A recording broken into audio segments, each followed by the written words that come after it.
हाँ, hello students. ये हमारा क्रैश कोर्स का 6 लेक्चर है। ये कॉम्पिटिटिव एग्ज़ाम के लिए क्रैश कोर्स है। इसमें आज हम रिलेटिव वेलोसिटी का डिस्कशन करेंगे। अगर आपको कोई कहीं डाउट अगर लगता है या डिटेल में थ्योरी में जाना है तो आप रिलेटिव वेलोसिटी के प्लेलिस्ट में जाकर वहाँ पर उसको डिटेल में देखना। ठीक? तो देखिए, जो वेलोसिटी होती हैं वो सभी रिलेटिव हैं। हम अर्थ को रेस्ट में मान लेते हैं और तब हम अर्थ के रिलेटिव जब वेलोसिटी किसी बॉडी की लिखते हैं, वो ट्रेन हो, बस हो या कोई पार्टिकल हो, तो उसको हम एब्सोल्यूट वेलोसिटी बोल देते हैं। लेकिन वेलोसिटी सभी रिलेटिव हैं। रिलेटिव वेलोसिटी का जो बेसिक फार्मूला जहाँ से बनता है, डेरिवेशन हमने प्लेलिस्ट में बताया है, उसकी यहाँ ज़रूरत नहीं है। जब हम लिखते हैं वेलोसिटी ए बी और ये वेक्टर लगा है, इसका मतलब है कि velocity of A with respect to B होगी। ठीक? देखिए, जब हम A with respect to B अगर हमें निकालना है, ए और बी फ्रेम है, जैसे ट्रेन का फ्रेम है, एरोप्लेन का फ्रेम है, या कोई लिफ्ट फ्रेम है या अर्थ फ्रेम है। यानी फ्रेम का मतलब है कि जिस सिस्टम में कोऑर्डिनेट अटैच है, क्योंकि हम कोऑर्डिनेट जरूर अटैच करते हैं, आपने काइनेमेटिक्स में देखा होगा। ठीक? या जिस सिस्टम पर फ्रेम पर ऑब्जर्वर बैठा हुआ है, ठीक, या हम जिससे उसकी स्टडी कर रहे हैं। तो A with respect to B का वैसे मतलब होता है कि velocity of A with respect to B का मतलब है कि ऑब्जर्वर बी पर बैठा है।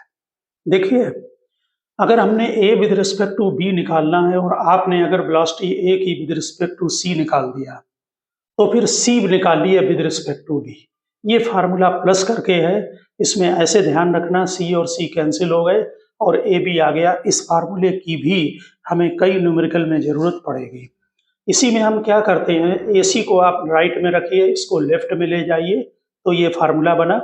और जो बी यानी कि A with respect to C अब बन गया A with respect to B minus C with respect to B. अब हम बी को अगर अर्थ फ्रेम मान लें तो हम इसी फार्मूले को लिखेंगे, A with respect to C is equal to velocity of A with respect to earth minus C with respect to earth. Earth को हम जनरली लिखते नहीं हैं, एब्सोल्यूट वेलोसिटी ले लेते हैं। इसलिए हम velocity of A with respect to C को लिख सकते हैं velocity of A minus velocity of C. ये इक्वेशन स्ट्रिक्टली वेक्टर इक्वेशन है और इसका मीनिंग है कि ए विद रिस्पेक्ट टू सी यानी कि ऑब्जर्वर सी पर बैठा हुआ है और ए को देख रहा है। ठीक? बॉडी कहीं भी मूव हो सकती है। ठीक? दूसरी बात, जैसे हम वेक्टर का डिफरेंस करते हैं वैसे ही हम यहाँ पर भी डिफरेंस करेंगे। ठीक? यानी कि वेक्टर का डिफरेंस सिंपली आना चाहिए। उसके लिए आपको सिंपली पैरेललोग्राम लॉ का फार्मूला लगेगा और क्वेश्चन अगर ठीक से लिखा जाए तो वो इजी पढ़ते हैं, टिपिकल नहीं पढ़ते हैं ज़्यादा। देखिए, जब हम रिलेटिव वेलोसिटी वन डायमेंशन की बात करते हैं तो वन डायमेंशन में हम वेक्टर को ड्रॉप कर देते हैं, लेकिन हम ये देख लेते हैं कि जो दोनों बॉडी हैं वो एक ही डायरेक्शन को जा रही हैं या अपोजिट डायरेक्शन को जा रही हैं। ठीक? अगर अपोजिट में है तो माइनस लगा देते हैं, सेम डायरेक्शन में है तो सेम साइन पॉजिटिव या नेगेटिव का यूज करेंगे। ठीक? जैसे रिलेटिव वेलोसिटी 1D आसान होता है, फार्मूला यही लगते हैं, ठीक से वैल्यू को लिखा जाए। हाँ, एक बात और ध्यान रखना कि जब कभी ये लिखा हो कि स्विमर की वेलोसिटी या बोट की velocity with respect to water, अगर बोट की वेलोसिटी दी है तो हमेशा स्टिल वाटर में, जब वो वाटर रेस्ट में है, स्टेशनरी है, उस समय उसकी वेलोसिटी हमेशा विद रिस्पेक्ट टू वाटर दी होती है। जैसे एरोप्लेन की वेलोसिटी दी है तो उसका मतलब है कि वो विद रिस्पेक्ट टू विंड है, जबकि विंड फ्लो नहीं हो रही है। और जब विंड फ्लो नहीं होती है तो वो अर्थ के ही इक्वल हो गई रिलेटिव में। ठीक है ना? तो धीरे धीरे क्वेश्चन लगाएंगे तो समझ में आएगी बात। तो जब हम 1D मोशन में स्टडी करते हैं तो आप प्लस और माइनस का डिसीजन जरूर ले लेना। ये आपको मालूम होगा, प्लेन पर ये ईस्ट वेस्ट नॉर्थ और साउथ होते हैं। ठीक? वेक्टर हमने बता दिया, 1D में वेक्टर की जरूरत नहीं पड़ती है, आप डायरेक्ट उसका यूज कर सकते हैं। ठीक? एक तो सिंपल क्वेश्चन आते हैं, जैसे हमने ये दो रेलवे ट्रैक लिए हैं, इसमें ये ट्रेन ए है, ये ऊपर को यानी नॉर्थ को जा रही है, हमने एरो लगा रखा है, स्पीड इसकी 54 किलोमीटर पर आवर है, और दूसरी ट्रेन जो बी है वो 90 किलोमीटर पर आवर से साउथ को जा रही है। दोनों पैरेलल ट्रैक हैं। ठीक? तो हम सबसे पहले निकालना है relative velocity of B with respect to A. ठीक, बी की विद यानी इसका मतलब है कि आप ट्रेन ए के अंदर बैठे हैं और बी को देख रहे हैं, तो उसकी वेलोसिटी आपको किधर लग रही है। पहली बात, आप तुरंत न्यूमेरिकल लगाने से पहले तुरंत पॉजिटिव निगेटिव को डिसाइड कर लें। ठीक, तो हमने डाउनवर्ड साउथ की तरफ निगेटिव लिया है और नॉर्थ की तरफ पॉजिटिव लिया है। फार्मूला बी बी ए मतलब होगा बी बी माइनस बी ए।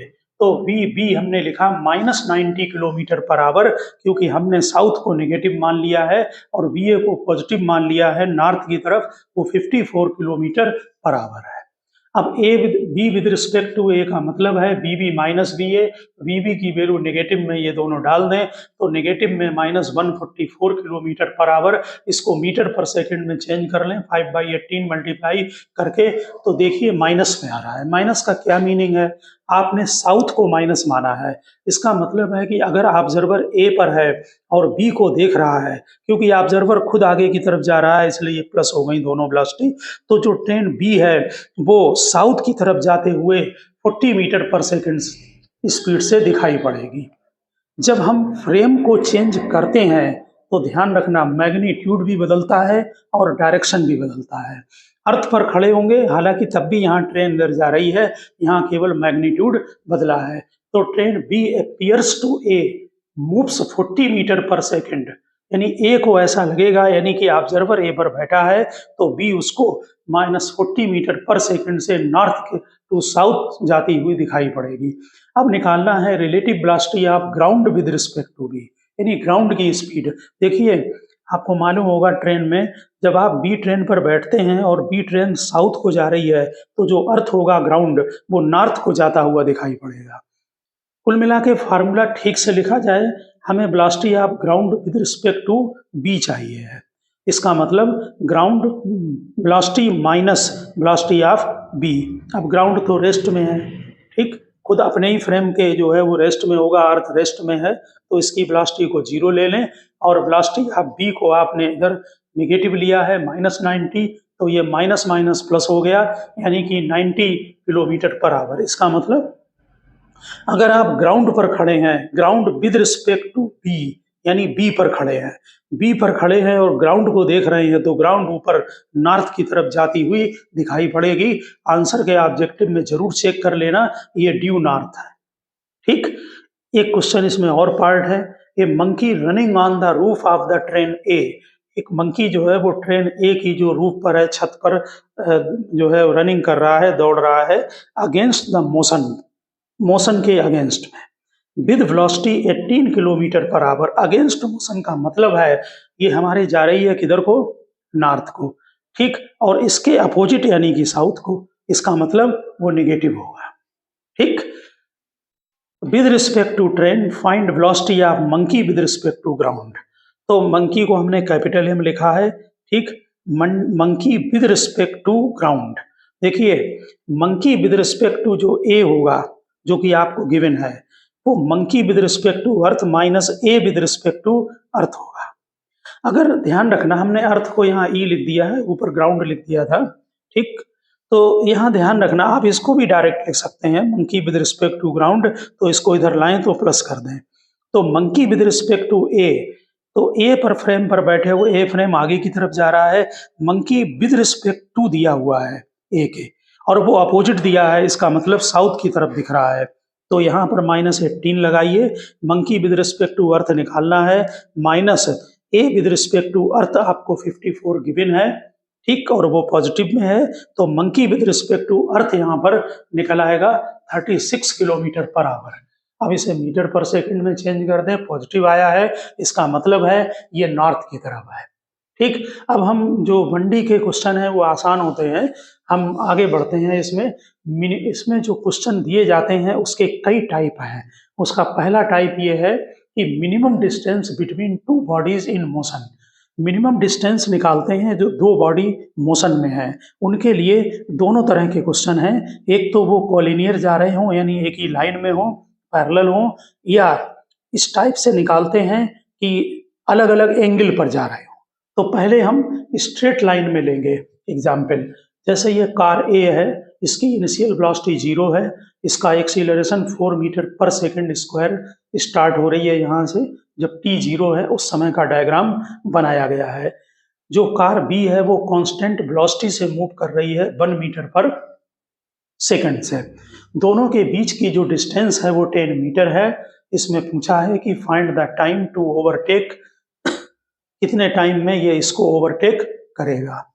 तो स्पीड कम है 1 मीटर, ये एक्सीलरेशन से चल रहा है। इस टाइप के जितने क्वेश्चन होते हैं उनमें हमेशा ध्यान रखना जो आगे वाला हो उसको रेस्ट में लेना, तो थोड़ा माइनस की मिस्टेक से आप बच जाएंगे, ठीक, जो आगे व्हीकल जा रहा हो।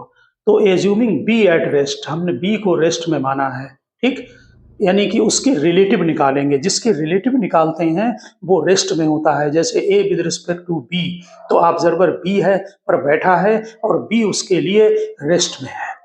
तो इसका मतलब हमें रिलेटिव वेलोसिटी का फार्मूला यूज करना है। जो काइनेमेटिक्स की आपकी इक्वेशन है उन्हें आप रिलेटिव में यूज कर सकते हैं, ठीक। ये भी ध्यान रखना कि ये जो पूरा डिस्क्रिप्शन है रिलेटिव वेलोसिटी का, ये जब यूज होगा जब वेलोसिटी लाइट वेलोसिटी से बहुत कम हो।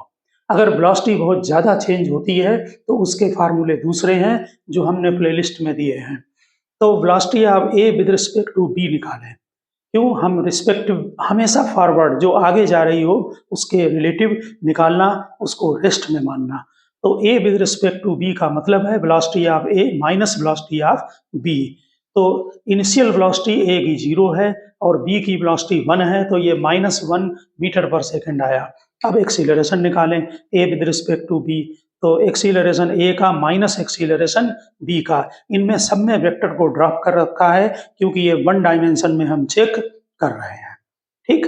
तो एक्सीलरेशन इसका 4 है, यहाँ 4 लिख दिया है, -0, तो ये 4 मीटर पर सेकंड स्क्वायर आ गया है। ये विदाउट रिलेटिव भी आ जाते हैं, रिलेटिव से थोड़ा जल्दी पर हो जाते हैं। और फिर हम यहाँ टॉपिक भी है रिलेटिव का। डिस्प्लेसमेंट 10, देखिए जब हम इसको रेस्ट में मान लेंगे तो आप समझ लें कि आप पी पर बैठे हैं और ए को देख रहे हैं। तो इनिशियल डिस्प्लेसमेंट 10 था और जब इसको ये टेक ओवर करेगा तो उस समय डिस्प्लेसमेंट 0 हो गया, यानी टोटल डिस्प्लेसमेंट जो ट्रेवल किया है वो 10 है। और जब फॉरवर्ड के आगे लेंगे तभी ये पॉजिटिव लेंगे, अगर इसको रेस्ट में ले लिया तो फिर इसे माइनस लेना पड़ेगा। इसलिए हम इसको ध्यान दिलाते हैं कि हमेशा जो फॉरवर्ड में व्हीकल हो उसके रिलेटिव लेना। तो इसको +10 रखें, यू ए बी -1 है और ए की वैल्यू आपने निकाल ली है। ये क्वाड्रेटिक इक्वेशन बनेगी। इस क्वाड्रेटिक इक्वेशन को आप सॉल्व करें तो t = 2.5 सेकंड बनेगा। आपके पीडीएफ में भी ये क्वेश्चन जो है वो रिलेटिव वेलोसिटी के टॉपिक में दिया गया है। इसी तरह से देखिए इसमें एक कार ए है, एक कार बी है।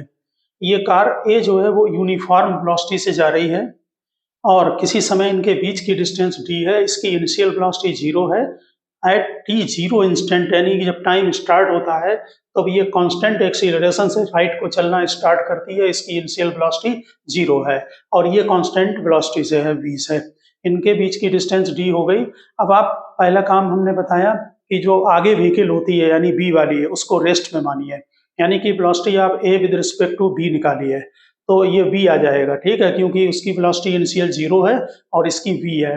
अब एक्सीलरेशन निकालिए A with respect to B, यानी कि b को माइनस करिए तो ये -a आ गया। अब डिस्टेंस जो है वो s = ut + ½ at² लगाइए।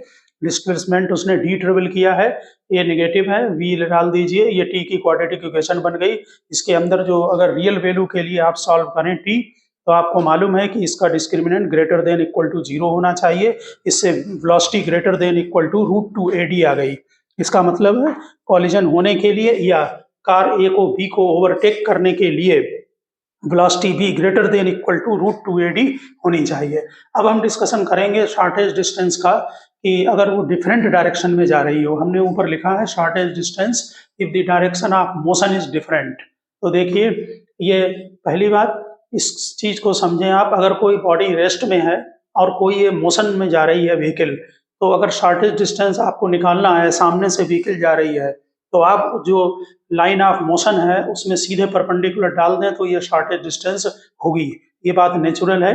अब हम लेंगे जब दोनों मोशन में हो, तो हमने उसका रूल यहाँ नहीं लिखा है, अगर रूल हम यहाँ समझा दे रहे हैं और अगर बहुत ज़्यादा डिटेल में जाएँ तो रूल प्लेलिस्ट में गिवन है या पीडीएफ में भी गिवन है। तो देखिए, ये कोई व्हीकल ए जो है वो 20 किलोमीटर पर आवर से वेस्ट की तरफ जा रही है और बी जो है वो नॉर्थ की तरफ जा रही है। एट एनी इंस्टेंट इसकी डिस्टेंस 10 किलोमीटर है। दोनों की स्पीड सेम है 20 किलोमीटर पर आवर। हमने वहाँ ब्रैकेट में लिख भी दिया है towards north towards west, north south direction भी ये दिखा दिए हैं। देखिए, तो इसमें क्या करेंगे कि जो दो व्हीकल होती हैं, अब ध्यान से समझना, उसमें एक को रेस्ट में मान लें। यानी हमने यहाँ पर ए को रेस्ट में माना है। जिसको रेस्ट में माने उसकी वेलोसिटी को दूसरी की वेलोसिटी के साथ कंपाउंडेड करें। यानी हमने ए को रेस्ट में माना है, इसका मतलब हम velocity of B with respect to A निकालेंगे, यानी कि B V minus B A निकालेंगे। तो हम ए को ले जाएंगे। अब जरा इस डायग्राम को ध्यान से देखें, ये ए इधर जा रहा था, बी इधर जा रहा था, ए को हमने रेस्ट में माना, ठीक। अब बी ए को ले जाइए यहाँ पर बी के पास और टेल टू टेल अटैच करके पैरेललोग्राम कंप्लीट करें। ये जो लाइन हमने बनाई है ए ओ से सी की तरफ, ये आपका velocity of B with respect to A represent करेगा, ठीक। यानी कि जिसको रेस्ट में माने उसको वेलोसिटी को दूसरे की वेलोसिटी के साथ कंपाउंडेड करें जाके, ठीक है। क्योंकि हम वेलोसिटी बी की स्टडी कर रहे हैं, हम ए की नहीं कर रहे हैं। किसी को भी एक को रेस्ट में मान लें, ठीक। तो इसका मतलब हम बी बी ए निकालें। अब पैरेललोग्राम कंप्लीट करिए और जो पॉइंट ए पर था व्हीकल, उससे सीधे परपेंडिकुलर डाल दीजिए रिलेटिव वेलोसिटी की लाइन में। ये शॉर्टेज डिस्टेंस होगा ए से सी तक की लेंथ, ठीक।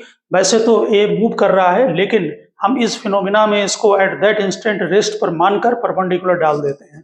ओके, तो अब परपेंडिकुलर डाल दिया, इसमें ये 45 होगा क्योंकि दोनों वेलोसिटी इक्वल हैं। अब यहाँ पर जो है वो साइन एक्सक्यूज मी साइन 45 लगाएं परपेंडिकुलर अपॉन हाइपोटेनस।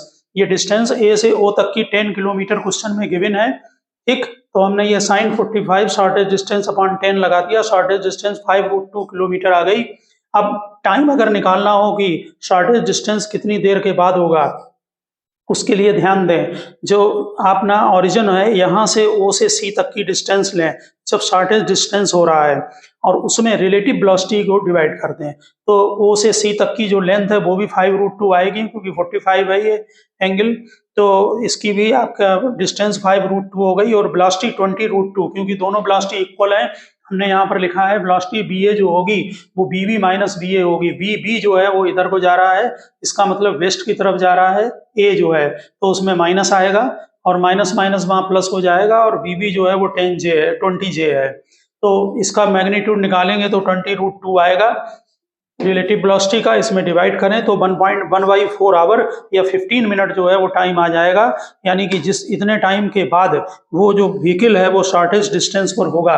और रिलेटिव वेलोसिटी में आपको ये मालूम होगा अच्छी तरह से कि वैसे इसमें व्हीकल ए जो है, ध्यान देना बात पर, ए जा रही है आपको वेस्ट की तरफ और बी जा रही है नॉर्थ की तरफ। जब ए से बैठकर आप बी को देखेंगे, वेलोसिटी ऑफ बी बी ए का मतलब ही यही है, बी विद रिस्पेक्ट टू ए। इसका मतलब ऑब्जर्वर ए पर बैठा हुआ है और वो बी को देख रहा है, तो बी की व्हीकल वो नॉर्थ को जाते हुए नहीं दिखाई पड़ेगी, वो ओ से सी डायरेक्शन में जाती हुई दिखाई पड़ेगी। यानी ये 45 पर है तो बोलेंगे नॉर्थ ईस्ट डायरेक्शन में जाती हुई दिखाई पड़ेगी। हाँ, ये शॉर्टेज डिस्टेंस का आप एक और न्यूमेरिकल यहाँ पर चेक करिए। इसमें distance between two vehicle at any instant A given है। एक व्हीकल पी पर है, दूसरा क्यू पर है, इनके बीच की डिस्टेंस ए गिवन है। V R is the relative velocity है, ये रिलेटिव वेलोसिटी की लाइन बना ली। U and V R the component of relative velocity हैं along P Q and perpendicular to P Q.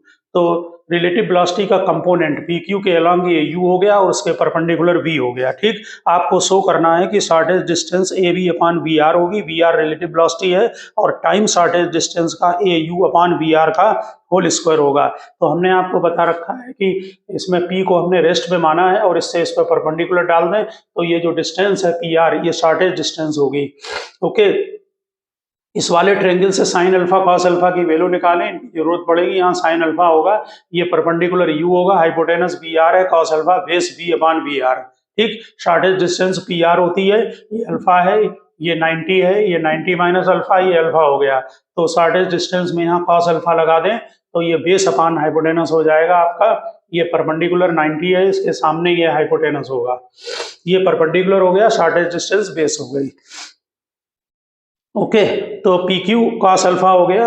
अब यहाँ पर पी क्यू की वैल्यू ए पुटअप कर दी, कॉस अल्फा की value V upon V R put up कर दी, तो ये शॉर्टेज डिस्टेंस आ गया। अब टाइम निकालना है। टाइम के लिए हमने आपको बता रखा है कि जो रिलेटिव वेलोसिटी की लाइन होती है वहां पर डिस्टेंस लें जहां पर ये शॉर्टेज डिस्टेंस का पॉइंट मिलता है, यानी डिस्टेंस क्यू आर, और उसमें रिलेटिव वेलोसिटी को डिवाइड कर दें, तो Q R upon V R. ठीक, क्यू आर जो डिस्टेंस है, फिर इसमें लगाएं साइन अल्फा, तो ये हो जाएगा पी क्यू साइन अल्फा। यहाँ पी क्यू की वैल्यू पुटअप करें, साइन अल्फा की वैल्यू यहाँ से पुटअप करें, तो ये U upon V R square हो गया। सभी शॉर्टेज डिस्टेंस के न्यूमेरिकल हमने आपको अगर एक ही लाइन के अलोंग हो तब बता दिया है, और डिफरेंट डायरेक्शन हो तब भी बता दिया है। कॉन्सेप्ट यही लगेगा, स्ट्रिक्टली इसको सीखने की कोशिश करें। देखिए नेक्स्ट इसमें हम आर्टिकल लेते हैं रिवर बोट और रिवर स्विमर प्रॉब्लम। आपको मालूम है कि रिवर बोट और रिवर स्विमर प्रॉब्लम में जो है इसमें आती हैं क्वेश्चन में, ये आपका रिवर का फ्लो दिया हुआ है। पहली बात, जब वाटर की वेलोसिटी या रिवर की वेलोसिटी, हमने डब्ल्यू लिख दिया है वाटर, इसका मतलब होगा कि वाटर की velocity with respect to earth होगी, हमने इसके मैग्नीट्यूड को भी डब्ल्यू लिख दिया है। ओके, अब स्विमर की या बोट की वेलोसिटी जब भी गिवन हो, ये लिखा हो क्वेश्चन की man can swim this velocity, ठीक, तो स्विमर की velocity with respect to water हमेशा होती है, लेकिन वो वाटर जो है वो रेस्ट में होता है, स्टेशनरी होता है तब होता है। जैसे एरोप्लेन की वेलोसिटी दी है तो वो विद रिस्पेक्ट टू विंड होगी, जबकि विंड फ्लो नहीं हो रही है। ठीक, लिखा वेक्टर फॉर्म में ऐसे ही जाएगा। ठीक, इसको हमने वीएस ले लिया है, तो ये रिवर इधर फ्लो हो रही है, रिवर की वृत्त को डी ले लिया है और वीएस इधर ले लिया है, स्विमर या बोट दोनों में लगा देना, और इसको हमने वर्टिकल से थीटा एंगल पर लिया है। पीडीएफ में भी ये बहुत डिटेल में दिया हुआ है। तो वैसे इसका जो वेक्टर सम है वो इस तरह से लिखा जाता है, ये दो तरह से हमने इसको डायरेक्ट फार्मूले दिए हैं आपको। यहाँ वेक्टर सम करके हमने पीडीएफ में उसमें जो डिटेल प्लेलिस्ट में जो लेक्चर है उनमें डाल रखा है। जैसे swimmer velocity with respect to water plus water velocity with respect to earth, अगर इन दोनों को प्लस करते हैं तो डब्ल्यू डब्ल्यू कैंसिल हो जाएगा और swimmer velocity with respect to earth आ जाएगी। ठीक, अब यहाँ पर समझने की कोशिश करें। मान लीजिए कोई बोट या स्विमर ए पॉइंट पर है और उसको सामने सीधे बी पर पहुंचना है, तो इसको शॉर्टेस्ट पाथ कहते हैं। नेचुरल है कि जब वो सामने पहुंचेगा तो उसके जो पाथ ट्रेवल होगा वो शॉर्टेस्ट होगा। इसके लिए जो बोट है या स्विमर है उसको इस डायरेक्शन में जाना पड़ेगा, थोड़ा इधर लेफ्ट की तरफ, जिससे कि इसके दो कंपोनेंट बनेंगे, एक वर्टिकल कंपोनेंट होगा, एक हॉरिजॉन्टल कंपोनेंट होगा। हॉरिजॉन्टल कंपोनेंट -x की तरफ है, रिवर का फ्लो +x की तरफ है। अगर ये दोनों इक्वल हो जाएं कंपोनेंट, तो नेचुरल है कि हॉरिजॉन्टल वेलोसिटी का कंपोनेंट 0 हो जाए, हॉरिजॉन्टल वेलोसिटी नेट 0 हो जाएगी और केवल इसमें वर्टिकल कंपोनेंट बचेगा। आप समझ गए होंगे बात को, या वेक्टर फॉर्म में लिखकर भी कर सकते हैं। हमने एक शॉर्ट में और प्लेलिस्ट में इसको वेक्टर फॉर्म से भी करा रखा है, लेकिन ये डायरेक्ट आपके समझ में आ जाना चाहिए। ये वाटर की वेलोसिटी हो रही है इधर को राइट को, और इसका कंपोनेंट लीजिए लेफ्ट को, जो कि वीएस साइन थीटा होगा, क्योंकि थीटा हमने ये लिया है, ऊपर वाला कंपोनेंट कॉस होगा, ये वाला साइन होगा, तो VS sine theta is equal to B W. इससे साइन थीटा निकल आता है B W upon V S, कि किस एंगल पर वो जो है वो स्विमिंग करे। और आंसर में ध्यान रखना, आंसर में जरूरी नहीं थीटा परपेंडिकुलर से दिया हो, कभी कभी रिवर इधर को फ्लो हो रही है राइट को, तो जैसे ये 30 डिग्री आया, ये 90 आया, तो 90 + 30 120 आंसर रिवर फ्लो से भी दे सकते हैं, परपेंडिकुलर से भी दे सकते हैं। ये इधर डाउन स्ट्रीम है, अप स्ट्रीम से भी दे सकते हैं इधर से, तो वो ऑब्जेक्टिव में देख कर आंसर। ठीक, अब टाइम अगर क्रॉस करना है इसको यहाँ से यहाँ तक पहुँचने के लिए टाइम, देखिए इस सारे क्वेश्चन जो दिए होते हैं रिवर वाले, इसमें रिवर की वृद्धि होती है, और रिवर की वृद्धि वाई डायरेक्शन को है। हमारा यहाँ पर ये डायरेक्शन जो है वो वाई है और ये डायरेक्शन एक्स है। ठीक, तो जो वाई डायरेक्शन को है रिवर की वृत्त, तो हमें वेलोसिटी का वाई कंपोनेंट ही लेना पड़ेगा टाइम के कैलकुलेशन के लिए। तो time to cross the river T is equal to वृत्त अपान वीएस कॉस थीटा, यानी कंपोनेंट अलोंग डी। ठीक, ये आपका टाइम आ गया। मिनिमम टाइम पूछा जाता है, मिनिमम टाइम के लिए नेचुरल है, अगर टाइम मिनिमम होगा तो डिनोमिनेटर में कॉस थीटा मैक्सिमम होगा, जिसकी वैल्यू 1 होती है और थीटा 0 डिग्री होता है। इसका मीनिंग है कि जो स्विमर या जो बोट है वो एक क्रॉस वर्ड ध्यान रखना, एक क्रॉस द रिवर स्विमिंग करेगा, यानी वो इसको वाटर को ऐसे कट करते हुए जाएगा, लेकिन ये पहुंचेगा नहीं सामने। जब शॉर्टेस्ट पाथ होगा तो टाइम शॉर्टेस्ट नहीं होगा, जब टाइम शॉर्टेस्ट होगा तो पाथ नहीं होगा शॉर्टेस्ट। ठीक, देखिए जब शॉर्टेस्ट टाइम होगा तो वो ए से स्विमिंग करते हुए जो वीएस का डायरेक्शन है, यानी स्विमर की वेलोसिटी का जो डायरेक्शन है वो ए टू बी इसके अलोंग होगा, लेकिन वाटर का फ्लो हो रहा है राइट को, इसलिए ये रिजल्टेंट आपका एसी डायरेक्शन में चला जाएगा। ये बी लिखा है, ये सी और ये ए, ठीक, यानी ये पहुंचेगा यहाँ पर, ठीक है, स्विमिंग इसके अक्रॉस करेगा, उसे लगेगा कि हम वाटर को कट करते हुए सीधे जा रहे हैं, लेकिन पहुंच जाएगा आगे, ठीक। ये जो जितना आगे पहुंच जाता है इसको हम ड्रिफ्ट कहते हैं, ठीक।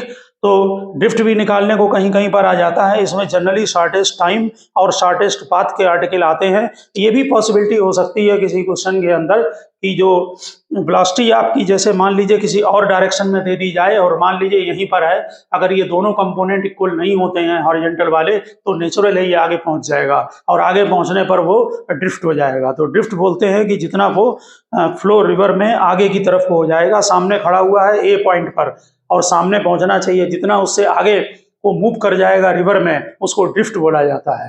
अब हम इसके न्यूमेरिकल का डिस्कशन करेंगे exam.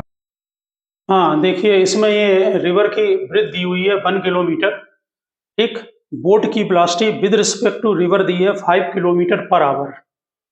Time to cross the river in shortest possible path है 15 मिनट। तो find the velocity of water. तो हमने बताया जब शॉर्टेस्ट पॉसिबल पाथ होगा तो टाइम नहीं होता है शॉर्टेस्ट पॉसिबल पाथ के लिए वो किसी एंगल पर जाएगा तभी वो सामने पहुंचेगा। उस समय का टाइम 15 मिनट दिया है। तो टाइम का फार्मूला आपको मालूम है, रिवर की ब्रीथ ले लें डी और इस तरफ वेलोसिटी का component V B R cos theta, और चाहे आप वेक्टर से वी बी आर इधर है, रिवर की वेलोसिटी राइट को है, पाइथागोरस लगा दें, तो इस डायरेक्शन में जो वेलोसिटी होगी वो root V B R square minus V R square होगी, चाहे वो पुटअप कर दें, और चाहे आप V B R cos theta लिख दें, कॉस थीटा की वैल्यू डाल दें, एक ही बात है। तो टाइम 15 मिनट को आवर में चेंज करें क्योंकि ये 5 किलोमीटर पर आवर है, इससे वी बी आर निकल आया 3 किलोमीटर पर आवर। थोड़ा लैंग्वेज का ध्यान रखना, पीडीएफ में बहुत सारे एग्जाम्पल उसमें दिए हुए हैं एक्सरसाइज में थ्योरी के साथ, उनको आप कर लेंगे तो बेटर रहेगा। ये रेन अम्ब्रेला प्रॉब्लम है, सेकेंड पार्ट इसका नेक्स्ट पार्ट है। इसमें देखिए एक तो क्वेश्चन 11th वाले बिल्कुल सिंपल आते हैं कि जिसमें हमने कई जो है शॉर्ट डाले हैं 2-3, उसमें भी इनके क्वेश्चन डिस्कस किए हैं और प्लेलिस्ट में भी डिस्कस किए हैं, आप वहां भी जाकर इनको कई क्वेश्चन हैं आप कर सकते हैं। तो rain is falling vertically with 30 metre per second. तो जब वर्टिकली जो होता है उसको हम प्लेन पर दिखाते हैं, यहाँ तो हमें ये वर्टिकली दिख रहा है बोर्ड में। Man on cycle is travelling with speed 10 metre per second north to south, find the direction of umbrella. ये बहुत कॉमन क्वेश्चन है 11th के। देखिए जो डायरेक्शन दिया है नॉर्थ टू साउथ, अब वो प्लेन पर में बनाना है, वहां तो हम इधर ईस्ट वेस्ट नॉर्थ साउथ बनाते हैं, लेकिन जो वर्टिकली डाउनवर्ड आ रहा है उसको हम ओरिजिन से जो रेन फ्लो हो रही है, वाटर फ्लो हो रहा है डाउनवर्ड डायरेक्शन को, तो rain with respect to earth उसको हम डाउनवर्ड ऐसे यहाँ ओरिजिन से लगाकर दिखाते हैं, ठीक। यहाँ पर हमने इसको नॉर्थ और इधर साउथ मान लिया है, ठीक है, क्योंकि हम यहाँ नहीं मान सकते, ये वर्टिकली है, ओके। तो ये दिया हुआ है आपका साइकिल जो है वो जा रही है या मैन जा रहा है विद रिस्पेक्ट टू अर्थ, एक ही बात है, नॉर्थ टू साउथ, उसको भी ओरिजिन से लगाएं, हमेशा स्लाइडिंग वेक्टर होते हैं उनमें ओरिजिन पर अटैच किया करें, man with respect to earth, ठीक। इनको वेक्टर फॉर्म में लिख दिया करें, वी आर ई -30 जे हो गया डाउनवर्ड है, वी एम ई -10 जे हो गया, ये -i के डायरेक्शन में है, ठीक। अब velocity of rain with respect to man होगा rain with respect to earth minus man with respect to earth, ठीक। यहाँ पर वैल्यू पुटअप कर दें आप दोनों, तो ये माइनस माइनस 1 प्लस हो गया, ओके।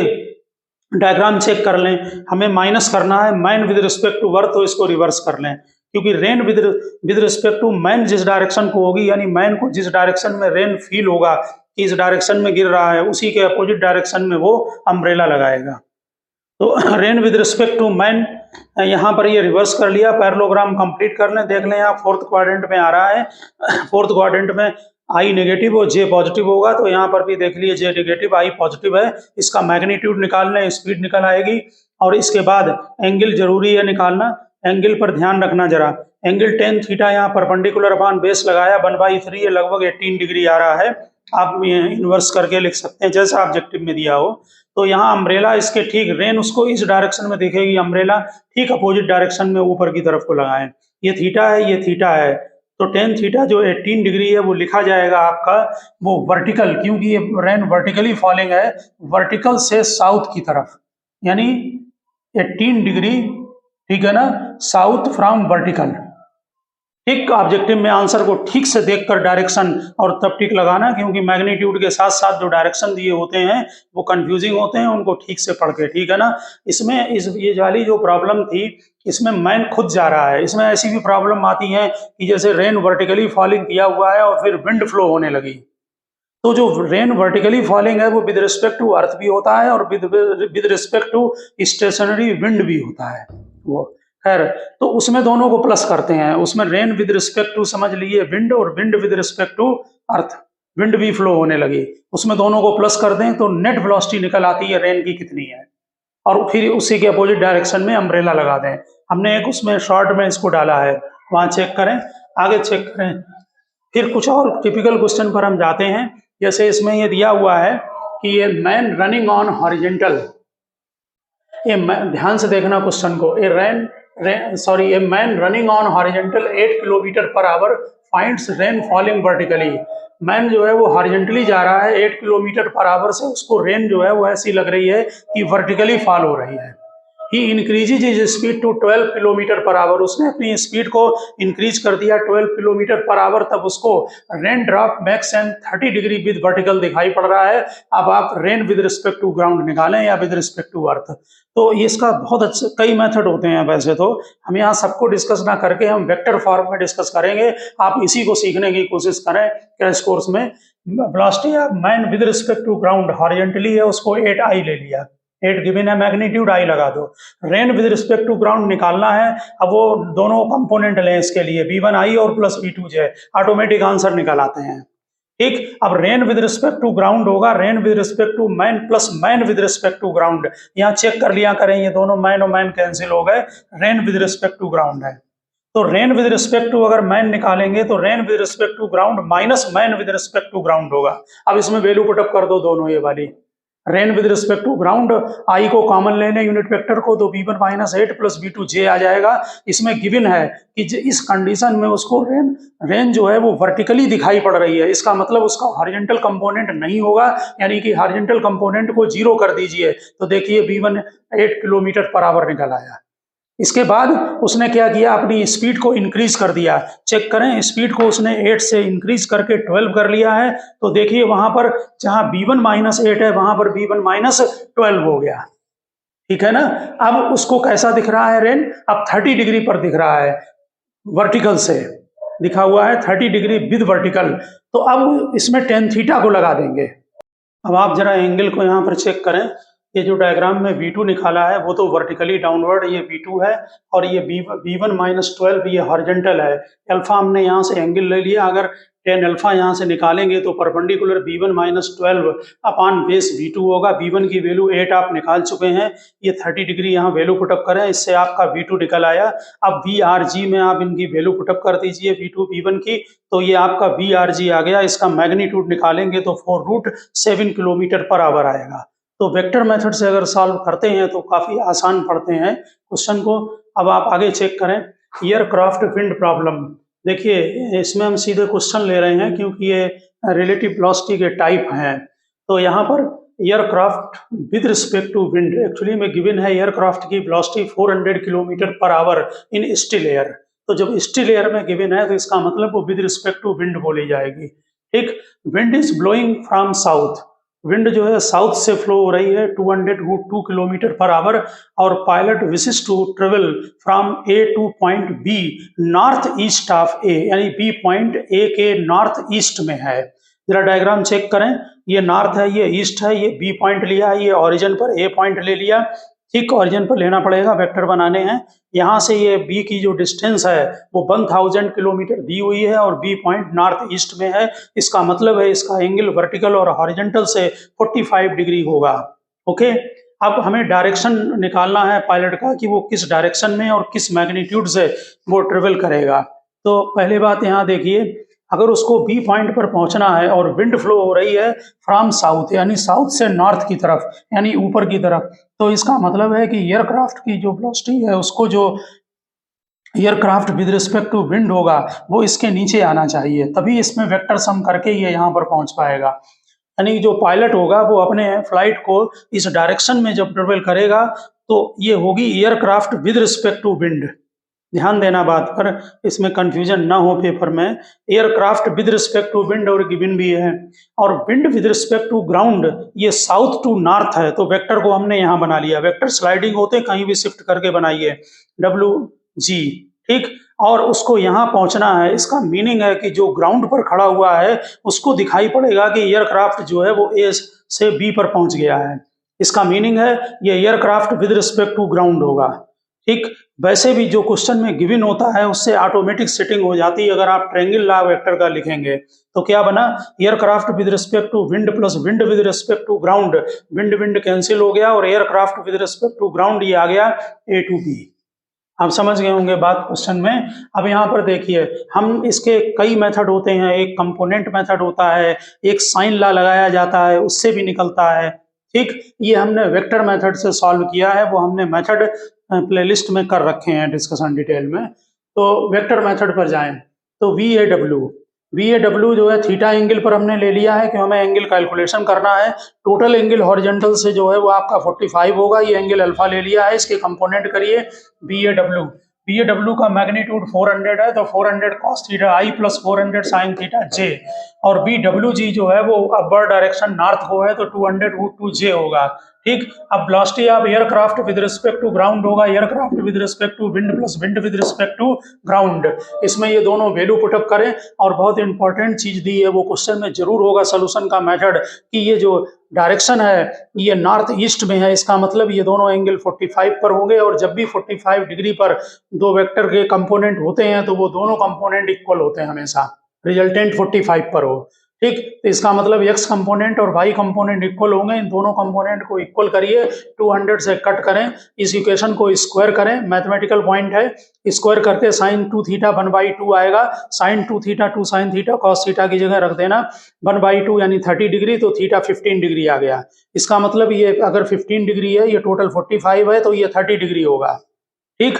अब आप ध्यान देना, जब हम इसका मैग्नीट्यूड निकालेंगे तो ये दोनों कंपोनेंट इक्वल हैं, तो एक कंपोनेंट लीजिए और उसका √2 टाइम्स कर दीजिए कि दोनों कंपोनेंट इक्वल हैं, तो 90 डिग्री पर है होते हैं हमेशा x और y कंपोनेंट, तो उनका रिजल्टेंट √2 टाइम्स होगा, तो इसमें √2 का मल्टीप्लाई करिए, ये आपका आ जाएगा सीधे सीधे 15 डिग्री की यहाँ पर वैल्यू डालें कॉस की, ये आपका 546 किलोमीटर पर आवर आ जाएगी आपकी स्पीड। तो ये था आपका एग्जाम्पल एयरक्राफ्ट विंड प्रॉब्लम का।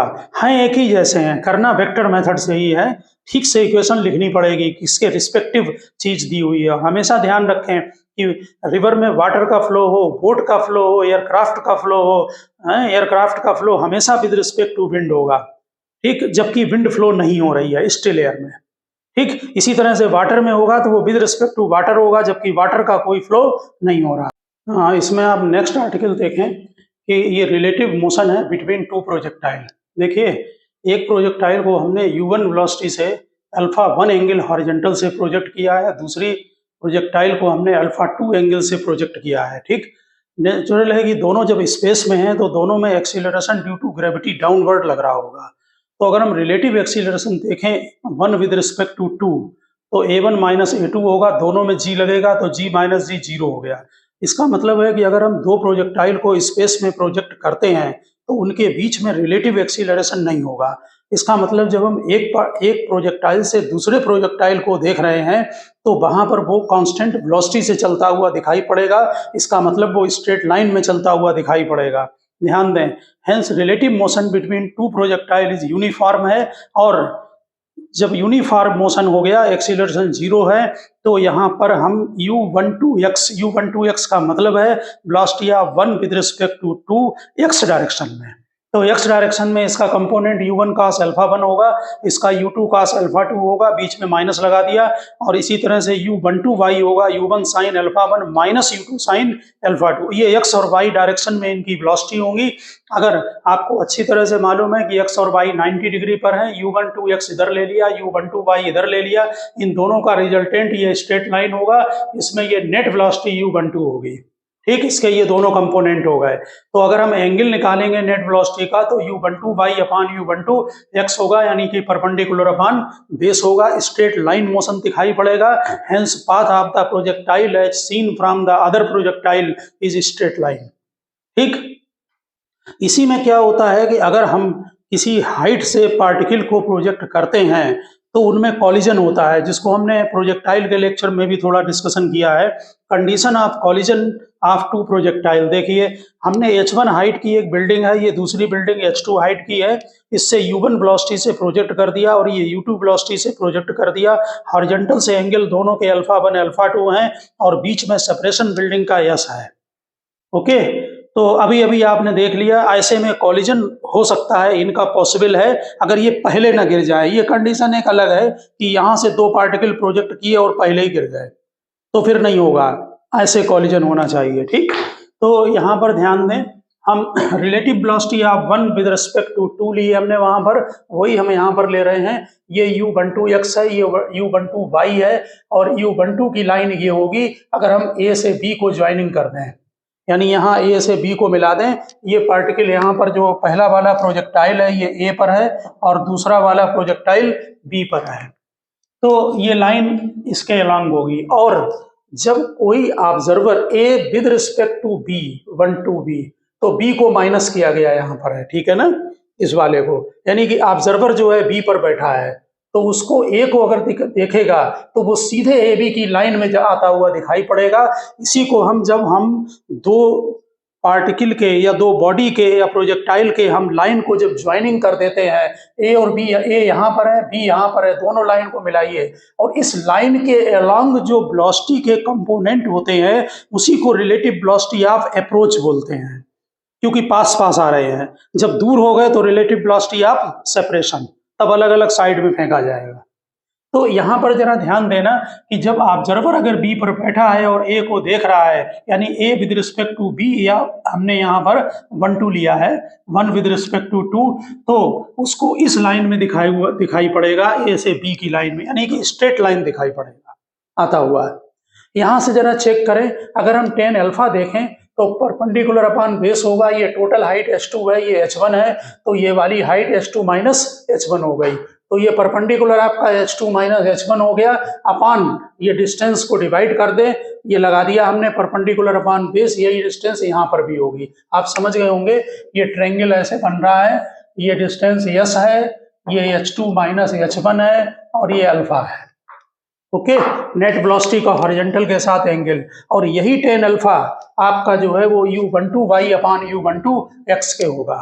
तो इन दोनों के इक्वल कर दें, इससे आप कैलकुलेशन कर सकते हैं। लेकिन अगर दोनों सेम हाइट पर हों तो h1 h2 दोनों इक्वल अगर कर देते हैं तो ये चीज जीरो हो जाएगी, इसका मतलब u12y जीरो हो जाएगा, इसका मतलब u1 sine alpha is equal to u2 sine alpha 2 होगा। सेम लेवल पर कॉलिजन के लिए उनकी वेलोसिटी के वर्टिकल कंपोनेंट इक्वल होने चाहिए। बहुत सारे क्वेश्चन इसमें ऑब्जेक्टिव बनते हैं, कहीं भी प्रोजेक्टाइल में पूछें कि कॉलिजन होगा या नहीं होगा, या कंडीशन पूछते हैं, पीडीएफ में भी क्वेश्चन दिए हैं, अगर वो कंडीशन पूछते हैं तो सीधे वर्टिकल कंपोनेंट इक्वल कर दीजिए। इसमें 4 क्वांटिटी जो है वो दी हैं, u1 है, u2 है, अल्फा 1 है, अल्फा 2 है, कोई भी एक क्वांटिटी इसमें अननोन होगी वो कैलकुलेट हो जाएगी। ठीक, यहाँ पर पहले केस में टाइम ऑफ जो कॉलिजन होगा, कितनी देर के बाद कॉलिजन होगा, तो ये जो उसने डिस्टेंस ट्रेवल की है ए बी, ये वाली, ये डिस्टेंस, ये ए है, ये बी है, ये डिस्टेंस ट्रेवल की है, तो डिस्टेंस ए बी अपॉन इसी डायरेक्शन में वेलोसिटी, इसका मतलब u12x और u12y का रिजल्टेंट यानी u12 का मैग्नीट्यूड, ये हमने दे दिया रिजल्टेंट, दोनों को स्क्वायर करके अंडर रूट ले लिया, यानी कि u12 का मैग्नीट्यूड ये, ठीक, दोनों कंपोनेंट का स्क्वायर कर दिया, ये टाइम ऑफ कॉलिजन होगा। और अगर सेम लेवल होगा तो नेचुरल है कि u12y जीरो होगा और जो डिस्टेंस AB है वही s के इक्वल हो जाएगी, क्योंकि दोनों का लेवल सेम है, ये दोनों एक ही लेवल पर हैं। ठीक, तो ये जो डिस्टेंस है डायरेक्ट डिस्टेंस हो जाएगी। तो सेम लेवल के लिए अगर टाइम निकालना है तो इनकी डिस्टेंस ले लो, यानी कि ये सरफेस से एक पार्टिकल इधर प्रोजेक्ट कर दिया, एक इधर, ये u1 से, ये u2 से, इसका एंगल α1, इसका एंगल α2, ये दोनों सेम लेवल पर हो गए, और इनके बीच की डिस्टेंस हम s ले रहे हैं, तो बीच की डिस्टेंस ये s ले लो डिवाइडेड बाई इनके हॉरिजॉन्टल कंपोनेंट, यानी u1 cos alpha 1 plus U2 cos alpha 2। यहाँ ये अपोजिट हैं इसलिए बीच में प्लस कर दिया। यहाँ पर रिलेटिव एक्स डायरेक्शन में जब निकाला गया है तो माइनस है, क्योंकि ये दोनों सेम डायरेक्शन को थे, इधर ये प्रोजेक्ट कर रहे हैं, इधर को ये भी प्रोजेक्ट कर रहे हैं। ठीक है, नेचुरल है कि कंपोनेंट में आप मैग्नीट्यूड वगैरह का प्लस माइनस का इनका जरूर ध्यान रखना। तो ये आपका जो है यहाँ पर ये भी चीज कवर हो रही है कि रिलेटिव वेलोसिटी ऑफ सेपरेशन और रिलेटिव वेलोसिटी ऑफ अप्रोच क्या है। यानी कि दो पार्टिकल अगर आप प्रोजेक्ट करते हैं ऐसे, तो ये सेम लेवल पर ये डिस्टेंस ले लीजिए और इनके डायरेक्शन में इनके कंपोनेंट ले लीजिए, यानी दोनों को मिला दीजिए। ये पॉइंट ए अगर बी माने, इन दोनों को ज्वाइनिंग करिए और इनके कंपोनेंट ले ले, यानी रिलेटिव वेलोसिटी ऑफ अप्रोच होगा U1 cos alpha 1 plus U2 cos alpha 2। ठीक, अगर अपोजिट डायरेक्शन में प्रोजेक्ट कर दें तो रिलेटिव वेलोसिटी ऑफ सेपरेशन, यानी कि एक प्रोजेक्टाइल पर बैठकर दूसरे प्रोजेक्टाइल को अगर देख रहे हैं तो वो दूर जाता हुआ दिखाई पड़ेगा। हाँ, अब हम जरा ये रिलेटिव वेलोसिटी के जरा दो क्वेश्चन जो हैं वो डिस्कस करेंगे। देखिए, इसमें एक ये रॉकेट दिया हुआ है, ये रॉकेट है, ये ग्रेविटी फ्री स्पेस में 2 मीटर पर सेकंड स्क्वायर के एक्सीलरेशन से आगे जा रहा है। इसके अंदर एक बॉल 0.3 मीटर पर सेकंड से राइट को प्रोजेक्ट की है प्लस एक्स डायरेक्शन को, और दूसरी बॉल माइनस एक्स डायरेक्शन को इस पॉइंट से 0.2 मीटर पर सेकंड से प्रोजेक्ट कर दी है। तो पूछा है कि ये दोनों हिट कब करेंगे, time when the two balls hit each other. बहुत ही सिंपल क्वेश्चन है। रॉकेट के अंदर दोनों बॉल प्रोजेक्ट की गई हैं और ग्रेविटी फ्री स्पेस है, जी लग नहीं रहा है। रॉकेट जिस एक्सीलरेशन से है वो दोनों बॉल में वो एक्सीलरेशन होगा। इसका मतलब है कि बॉल ए का with respect to 2 relative acceleration 0 है, क्योंकि दोनों में ही 2 मीटर पर सेकंड स्क्वायर का है। ठीक है ना, तो सीधे सीधे रिलेटिव एक्सीलरेशन जब 0 है तो displacement is equal to velocity into time लगाइए। दोनों अल्टीमेटली डिस्प्लेसमेंट कितना ट्रेवल करेंगे, 4। रिलेटिव वेलोसिटी कितनी होगी, दोनों अपोजिट हैं। 0.3 में 0.2 को प्लस कीजिए 0.5 इंटू टी, तो ये टी 8 सेकेंड आ जाएगा। 8 सेकेंड के बाद ये दोनों हिट करेंगे। ठीक इसी तरह से ये क्वेश्चन देखें, ये कि ये फ्लाइट है, एरोप्लेन जा रहा है 30 डिग्री के एंगल पर, इसकी जो वेलोसिटी स्पीड है वो 300√3 मीटर पर सेकेंड है। ठीक, 300√3 मीटर पर सेकेंड है। दूसरे की ये 60 डिग्री पर है, इसकी जो वेलोसिटी है वो गिवन नहीं है। इसमें दिया है, ठीक से पढ़ना है, क्वेश्चन को समझना। एट T0 पर ऑब्जर्वर एट ए, T0 पर जो ए पर ऑब्जर्वर बैठा है, finds B at a distance 500 metre. A पर ऑब्जर्वर को बी जो है वो 500 मीटर की डिस्टेंस पर दिख रहा है। ठीक, 500 metre observer at A sees B moving with constant velocity. तब उस समय बी जो है वो उसे कांस्टेंट वेलोसिटी से मूव करता हुआ दिख रहा है perpendicular to the line of motion of A, यानी कि जो ए के लाइन ऑफ मोशन है उसके परपेंडिकुलर। इसका मतलब वो अपनी तरफ आता हुआ दिख रहा है। दो ही चीजें होंगी, या तो पास में आएगा तो रिलेटिव वेलोसिटी ऑफ अप्रोच, दूर जाएगा तो रिलेटिव वेलोसिटी ऑफ सेपरेशन। तो अभी वेक्टर का रिजॉल्व करके दिखाते हैं। Perpendicular to the line of motion, ठीक, find time taken that A just escapes being hit by B, क्योंकि जब वो पास में आ रहा है, जब परपेंडिकुलर आ रहा है तो इसका मतलब कि वो हिट कर सकता है। तो जस्ट टाइम निकालना है कि जिसमें कि वो हिट करेगा या अपने को सेव कर ले। ठीक, अब जरा समझने की कोशिश करें। ये वेलोसिटी बीवी थी, हमने इसके दो कंपोनेंट किए, एक इसके पैरेलल और एक इसके परपेंडिकुलर। कॉन्सेप्ट को समझना कि सिमिलर क्वेश्चन जिससे आप लगा सकें। तो जो पैरेलल वाली वेलोसिटी है, जब ऑब्जर्वर जो ए पर बैठा हुआ है जब बी को देख रहा है तो उसे बीवी साइन 30 जो कि इस लाइन के परपेंडिकुलर है, क्योंकि ये दोनों लाइन पैरेलल हैं, ये वाली बीबी कॉस 30 की और बीए की, तो उसको ये वेलोसिटी से आता हुआ पास में दिखाई पड़ रहा है। इसका मतलब velocity of A with respect to B जो पैरेलल कंपोनेंट है वो 0 होगी या दोनों इक्वल होगी। ठीक, क्योंकि ए पर बैठे हुए ऑब्जर्वर को जो बी दिख रहा है वो परपेंडिकुलर यानी पास में आता हुआ दिख रहा है, कंपोनेंट इस तरफ आ रहा है इसका। ठीक, तो relative velocity of be in the direction of A should be 0, यानी बी की वेलोसिटी रिलेटिव कौन सी, जो इसके डायरेक्शन में है। कंपोनेंट किया जो इसके डायरेक्शन वाली, ये दोनों वेलोसिटी है, रिलेटिव 0 होनी चाहिए, यानी कि दोनों इक्वल होनी चाहिए। तो VA is equal to BB cos 30 आ गया है। ठीक है ना, और ये वेलोसिटी जो आपकी दी हुई है, ये यहाँ पर थोड़ा सा करेक्शन कर लेना, ये 100√3 है। तो यहाँ पर ये दोनों वेलोसिटी आप इक्वल कर दीजिए। VA की वैल्यू जो है यहाँ पर डाल दें 100√3। VB आपको निकालना है, cos 3 है √3/2। तो √3 को कैंसिल कर दीजिए, तो VB = 200 मीटर पर सेकेंड आ गया। ठीक, अब टाइम पूछा है कि जस्ट हिट करने से वो बच जाए, तो टाइम के लिए ध्यान देना, जब ये जिस वेलोसिटी से ये पास में आ रहा है, यानी यही उसकी रिलेटिव वेलोसिटी ऑफ अप्रोच है, उस समय इन दोनों के बीच की डिस्टेंस 500 मीटर है। और जिस वेलोसिटी, क्योंकि इसकी वेलोसिटी तो होगी नहीं इस लाइन के अलोंग, क्योंकि ये परपेंडिकुलर है, ठीक, तो ये VB sin 30 से इसको डिवाइड कर दें। VB 200 आप निकाल चुके हैं, sin 30 की वैल्यू डालिए 1/2, तो ये आपकी जो वैल्यू है वो निकल आई 5 सेकेंड। और ठीक से रिलेटिव वेलोसिटी के क्वेश्चन को ऑब्जर्व करें, जिससे सिमिलर क्वेश्चन अगर कहीं आता है तो आप उसको हाँ, इसमें जरा एक क्वेश्चन आप और जरा देखें। ये एक ट्रेन है या कोई ट्रॉली वगैरह समझ लें, ये एक्सीलरेशन A से फॉरवर्ड हॉरिजॉन्टल डायरेक्शन में जा रही है। इसके अंदर एक बॉय ने 10 मीटर पर सेकंड से 60 डिग्री एंगल पर एक बॉल को प्रोजेक्ट कर दिया, ठीक, और उसके बाद उसी ने उसको 1.15 मीटर आगे जाके कैच कर लिया सेम हाइट पर। A boy has to move forward by 1.15 meter inside the train to catch the ball, ठीक, back to the initial height, ठीक है। Find the acceleration of the train and time to catch। पहली बात तो ये कि हमने बताया कि जब कभी किसी सिस्टम से किसी पार्टिकल को ड्रॉप किया जाता है तो वो पार्टिकल उस सिस्टम की वेलोसिटी को गेन कर लेता है, एक्सीलरेशन को नहीं। तो ट्रेन से जब आपने पार्टिकल ड्रॉप किया तो जो भी इनिशियल वेलोसिटी ट्रेन की होगी वो तो होगी उसके पास हॉरिजॉन्टल डायरेक्शन में, ठीक, लेकिन आपने इसको जब स्पेस में प्रोजेक्ट कर दिया तो वर्टिकल एक्सीलरेशन G लगने लगेगा।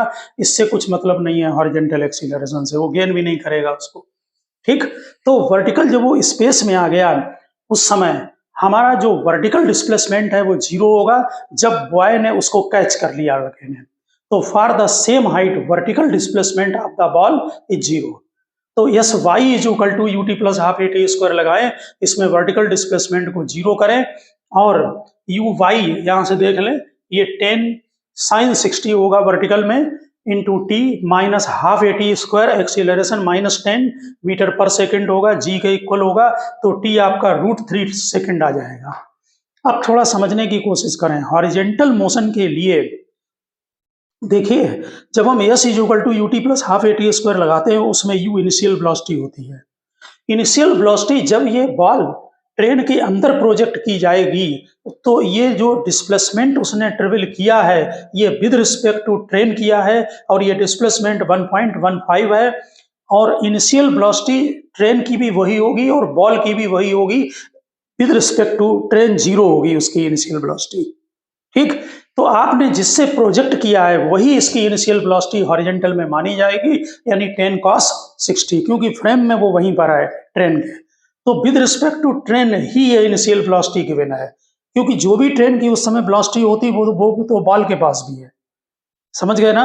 और ट्रेन के अंदर ही उसने ट्रेन से फेंका, 10 मीटर पर सेकंड से प्रोजेक्ट किया है, इसका मतलब है ये initial velocity with respect to train है। अब एक्सीलरेशन देखें, हॉरिजॉन्टल में जब बॉल को आपने प्रोजेक्ट कर दिया वो तो स्पेस में आ गया, उसमें वर्टिकल एक्सीलरेशन तो है लेकिन हॉरिजॉन्टल एक्सीलरेशन नहीं है, वो 0 है, ठीक। तो विद रिस्पेक्ट टू ट्रेन ले रहे हैं तो माइनस करें ट्रेन को, यानी कि -a आएगा। अब s = ut + ½ at² में x डायरेक्शन लगा दें, sx 1.15 है, ux यहाँ पर ध्यान दें 10 cos 60 यानी 1/2 यानी कि 5 होगा। टाइम यहाँ √3 है, -½ a कैलकुलेट करना है, √3 का स्क्वायर करें, 3 इसको सॉल्व कर लें तो a आता है 5 मीटर पर सेकेंड स्क्वायर। तो आप लोग जो रिलेटिव में जो कॉन्सेप्ट है इतने क्वेश्चन से उसको डीपली समझने की कोशिश करें जिससे आप अदर क्वेश्चन में अप्लाई कर सकें। तो ओके स्टूडेंट, हमने काफ़ी इसमें आपको इस लेक्चर में रिलेटिव वेलोसिटी से रिलेशन में काफ़ी डिस्कशन कर दिया है। आप इतना ध्यान रखें तो क्वेश्चन लगेंगे आपके किसी भी कॉम्पिटिटिव एग्जाम के लिए। तो ओके स्टूडेंट, मिलते हैं नेक्स्ट लेक्चर में।